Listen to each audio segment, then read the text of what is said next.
శ్రీమాత్రే నమః.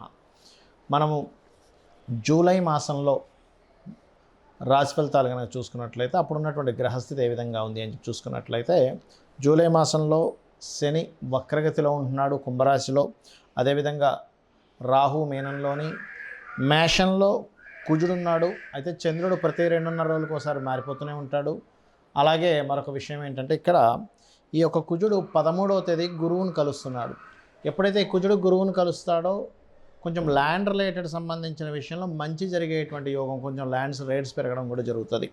అదేవిధంగా ఇక్కడ మనకి మిథునంలో రవి శుక్ర గ్రహాల యొక్క స్థితి, ఆ రవి 15వ తేదీకి కర్కాటకంలోకి రావడము, అదేవిధంగా శుక్రుడు 7వ తేదీ కర్కాటక రాశిలోకి రావడము, బుధుడు కర్కాటక రాశిలో ఉంటూ 20వ తేదీకి మనకి మన సింహంలోకి వస్తున్నాడు. అదేవిధంగా కన్యారాశిలో కేతువు యొక్క సంచారం జరుగుతుంది.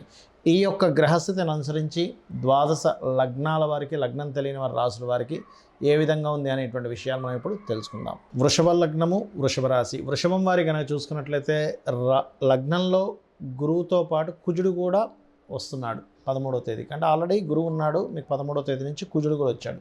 సో ఎప్పుడైతే కుజుడు వచ్చాడో ఇది ఇచ్చేటువంటి రిజల్ట్ ఏమిటి అని చెప్పి చూసుకున్నట్లయితే కొంచెం ఇది ఈ 2 గ్రహాలు లగ్నంలో ఉన్నప్పుడు 2వ స్థానంలో ఉండేటువంటి గ్రహాల్లో ముఖ్యంగా రవి మరియు శుక్రుడు సంబంధించినటువంటి చూసుకున్నట్లయితే ఇది కొద్దిగా ఫస్ట్ వీక్ తర్వాత వ్యాపార నిమిత్తం కానివ్వండి, వివాహ సంబంధించిన వాటి వల్ల మూలంగా కానివ్వండి, కొంచెం ప్రయాణాలు అనేటువంటివి సూచిస్తున్నాయి ఎక్కువగా చూసుకున్నట్లయితే.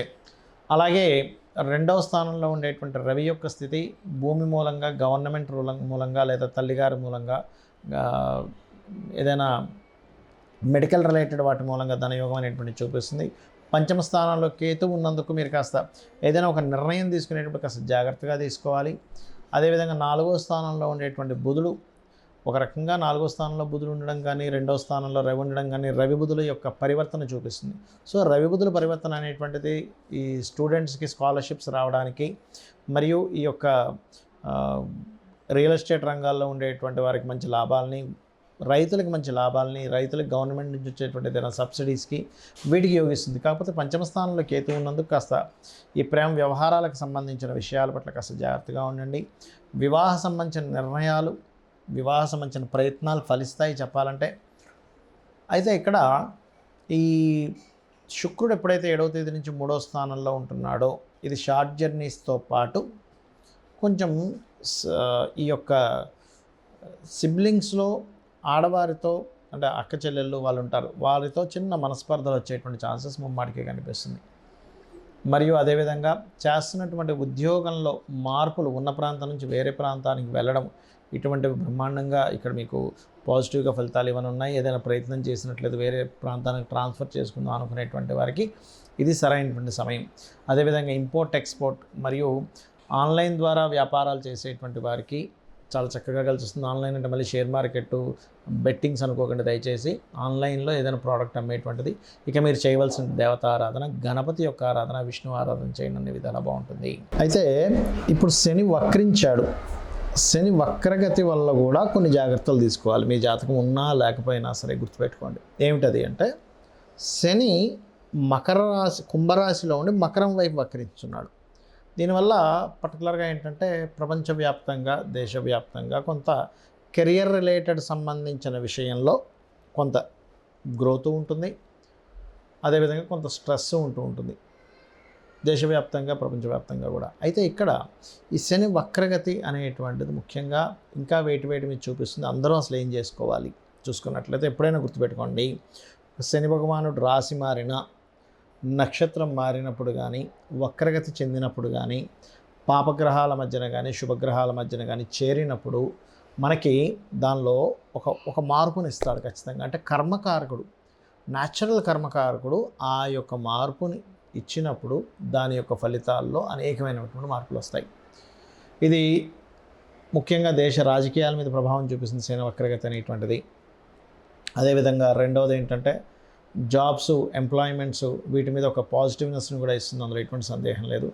ఆర్థిక వ్యవస్థ సంబంధించిన విషయంలో అనేకమైన మార్పులను ఇస్తుంది. అయితే ఈ శని వక్రగతి పర్సనల్ చార్ట్ మీద ఎఫెక్ట్ పడకుండా ఉండాలి అంటే ముఖ్యంగా మీరు చేసుకోవాల్సినటువంటి ముఖ్యమైనటువంటి అంశం ఏమిటి అంటే శనివారాలు వీలైనంత మటుకు అన్నదానం చేయండి.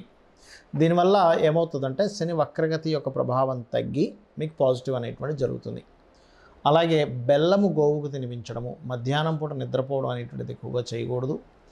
అదేవిధంగా ముసలి వాళ్ళకి, బాగా ఏజ్డ్ పర్సన్స్కి, వాళ్ళకి ఏదైనా మీకు తోచినటువంటి సహాయం చేయడం చేస్తూ ఉన్నట్లయితే ఖచ్చితంగా మంచి ఫలితం వస్తుంది. దీంతోపాటు శని వక్రగతి యొక్క ప్రభావం మీ మీద అస్సలు ఇంక పడకుండా ఉండాలి, కంప్లీట్ పాజిటివ్గా ఉండాలంటే కర్మకారకుడు ముఖ్యంగా శని భగవానుడు ఆంజనేయ స్వామి ఉపాసన ఎవరైతే చేస్తారో వాళ్ళకి మరింత అనుకూలంగా ఉంటాడు.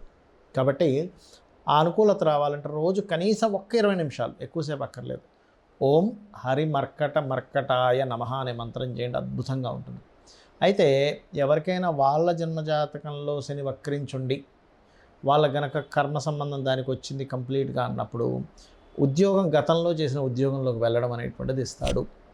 గతంలో ఇంతకుముందు చేశానండి జాబు, వాళ్ళు మళ్ళీ పిలుస్తున్నారు, ఇటువంటివి వింటూ ఉంటారు, గుర్తుపెట్టుకోండి. అలాగే ఎప్పుడైనా గుర్తుపెట్టుకోండి, గోచార గ్రహాల యొక్క ఫలితం ఒక ఎత్తు అయితే మన personal chart is most important.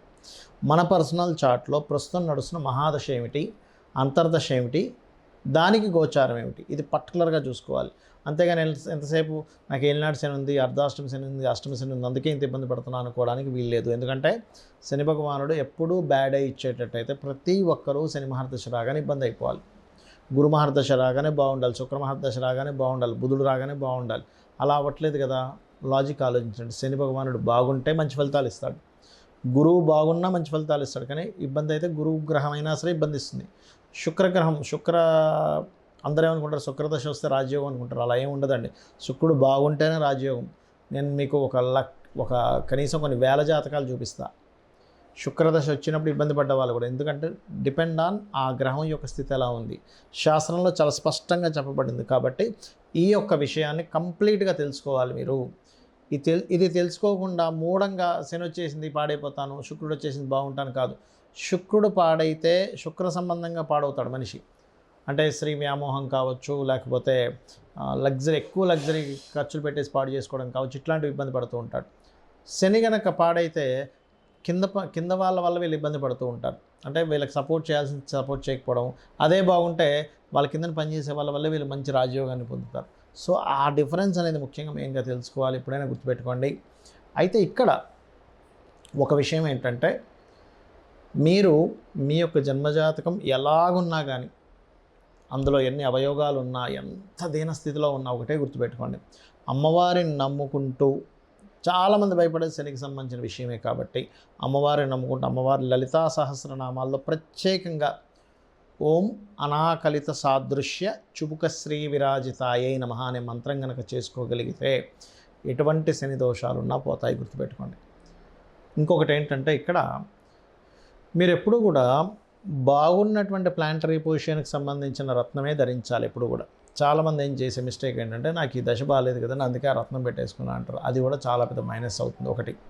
రెండవది, మీకు ఏ గ్రహం అయితే పాడైందో ఆ గ్రహ సంబంధించిన వ్యాపారము, ఉద్యోగాల్లోకి వెళ్తారు, అది కూడా పెద్ద మైనస్ అవుతుంది.